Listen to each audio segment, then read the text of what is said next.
अब श्री सोमनाथ भारती जी, माननीय सदस्य, पानी के बिलों पर दिल्ली सरकार की एक मुश्त निपटान योजना को संबंधित अधिकारियों द्वारा रोके जाने के संबंध में नियम 54 के अंतर्गत ध्यानाकर्षण प्रस्ताव रखेंगे।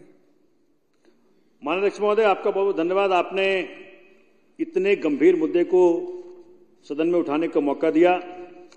अध्यक्ष महोदय, दिल्ली सरकार माननीय केजरीवाल साहब के नेतृत्व में चल रही है। भाजपा हर प्रकार के अड़ंगे लगा रही है जिससे कि जनता में रोष पैदा हो। पूरे दिल्ली के अंदर चूंकि कोरोना काल के दौरान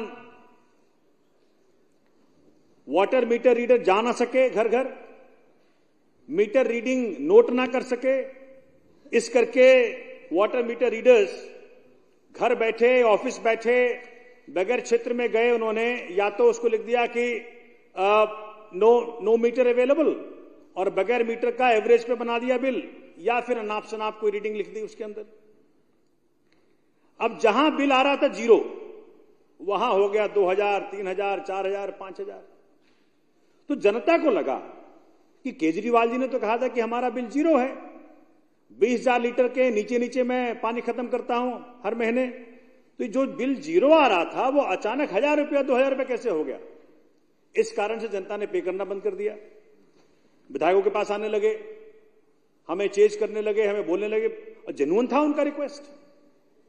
उसके बाद हमारी सरकार ने केजरीवाल साहब के नेतृत्व में ये फैसला लिया कि इसका समाधान लाना चाहिए। हम माफी की बात नहीं कर रहे हैं, हम बात कर रहे हैं बिल करेक्शन की। क्योंकि जो जेन्युइनली जो कंज्यूम कर रहा है आज के तारीख में पानी, उसको उसी अनुसार, उसी प्रोपोर्शन में बिल आना चाहिए। तो जो व्यक्ति दिल्ली के अंदर माननीय केजरीवाल साहब के स्कीम के अंतर्गत 20,000 लीटर पानी प्रति महीना से कम खर्च करता है, उसका बिल जीरो आता है।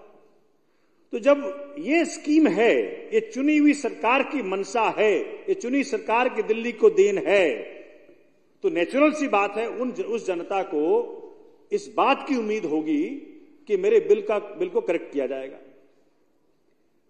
तो ये चूंकि जब से मुझे जल बोर्ड का वाइस चेयरमैन बनाया गया है, मैं तब से देख रहा हूं कि जितने भी निर्देश दिल्ली जल बोर्ड के कर्मचारियों को दिए जाएं, अधिकारियों को दिए जाएं, उसको मानने में टालमटोल करते हैं।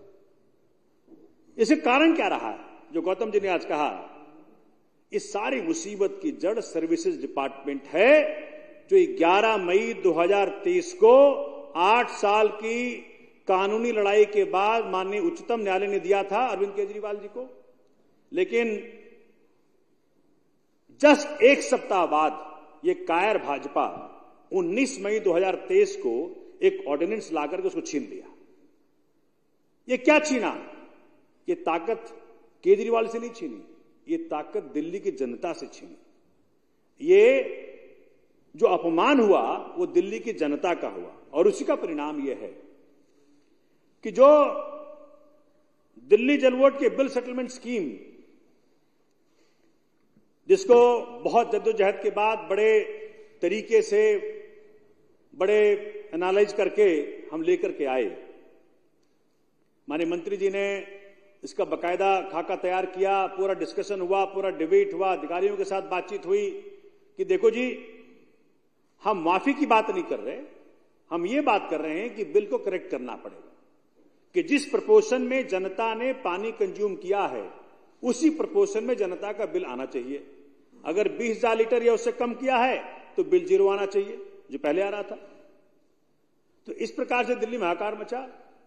हमने कहा कि अगर किसी भी लेट से 1 साल का बिल देख लें, अगर पिछले 1 साल में, पिछले 12 महीनों में कोई एक बिल अगर सही आया हो उस जनता के अनुसार, तो उसको बेस मान लिया जाए और उसी आधार पे बाकी सारे जितने रीडिंग्स हैं उसको बराबर कर दिया जाए। अगर 1 साल में ना आता हो तो 2 साल देख लो, अगर 2 साल में ना आता हो तो 5 साल देख लो, कभी तो कोई करेक्ट रीडिंग आई होगी। तो करेक्ट रीडिंग के अनुसार उसको हम प्रोपोर्शनेट कर देंगे और एक्स्ट्रापोलेट कर देंगे बाकी सारे महीनों के ऊपर भी। इससे अच्छी बिल क्या हो सकती है? ये तो पढ़े लिखों का बिल है, ये पढ़े लिखों का सेटलमेंट स्कीम है अध्यक्ष महोदय। और अगर मान लीजिए कि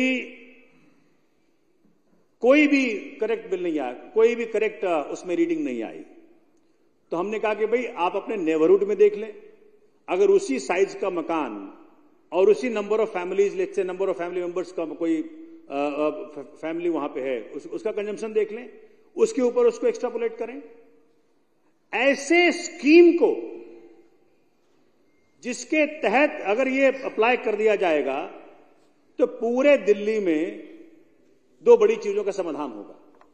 पहली बात, जनता में जो असंतोष पैदा हो गया है, जनता में जो अविश्वास पैदा हो गया दिल्ली जल बोर्ड के बिलों को लेकर के, उसका समाधान होगा। साथ में जो दिल्ली जल बोर्ड में रेवेन्यू आना कम हो गया है, चूंकि ये बिल अनाप शनाप आ रहे हैं, तो लोग कह रहे हैं भाई जब ठीक होगा तब देखेंगे हम, तो दिल्ली जल बोर्ड के रेवेन्यू का भी एक बहुत बड़ा स्रोत बन पाएगा जब ये स्कीम इंप्लीमेंट कर दिया जाएगा। अब यूडी मिनिस्टर माननीय सौरभ भारद्वाज जी ने, चूंकि यूडी डिपार्टमेंट हमारा एडमिनिस्ट्रेटिव डिपार्टमेंट है जल बोर्ड का, इस पूरे स्कीम को यूडी सेक्रेटरी को कहा कि भाई इसको आप कैबिनेट नोट बना के पेश करिए। आप सोच सकते हैं कहीं ऐसा होता होगा कि यूडी सेक्रेटरी की हिम्मत, ये उनकी हिम्मत नहीं है, ये भाजपा के डर का, भाजपा के दबाव का चक्कर है सारा। मैं मतलब सोच सोच के परेशान रहता हूं कि किस प्रकार से हमारी सरकार चल रही है, किस प्रकार से माननीय मुख्यमंत्री, माननीय मंत्रीगण सारे काम कर रहे हैं। कि आज साथियों ने भी जो सदन के अंदर रखा, आपने भी ये बात कही, हाई कोर्ट का आदेश है, 6 फरवरी 2024 का हाई कोर्ट का आदेश है कि 1 सप्ताह के भीतर सारे फंड कॉन्ट्रैक्टर्स को रिलीज करो। वो 1 सप्ताह निकल गया, अभी वेट कर रहे हैं 29 तारीख का। मतलब every day they trying to just sit on that scheme, on that order of honourable high court. और 29 तारीख का वेट कर रहे हैं, शायद उसके 1-2 दिन पहले करेंगे, फिर जाके माफी मांग लेंगे। हो क्या रहा है दिल्ली के अंदर?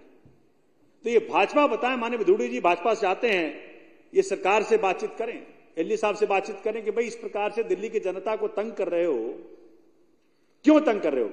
कंक्लूड करिए। तो मैं ये आपके जरिए आज सदन के अंदर कॉलिंग अटेंशन रखा है कि वन टर्म सेटलमेंट स्कीम जो है, जिस प्रकार से भाजपा ने अपने ताकत का दुरुपयोग करके जो ऑर्डिनेंस और बाद में बिल बना करके, बाद में एक्ट बना करके ये ताकत ली है सर्विसेज का, उस ताकत का दुरुपयोग करके यूडी सेक्रेटरी के ऊपर दबाव डाल करके इस बिल के स्कीम को कैबिनेट के ऊपर के सामने नहीं लेकर के आ रही है। मैं चाहता हूं कि आप इस पर चर्चा कराइए। धन्यवाद।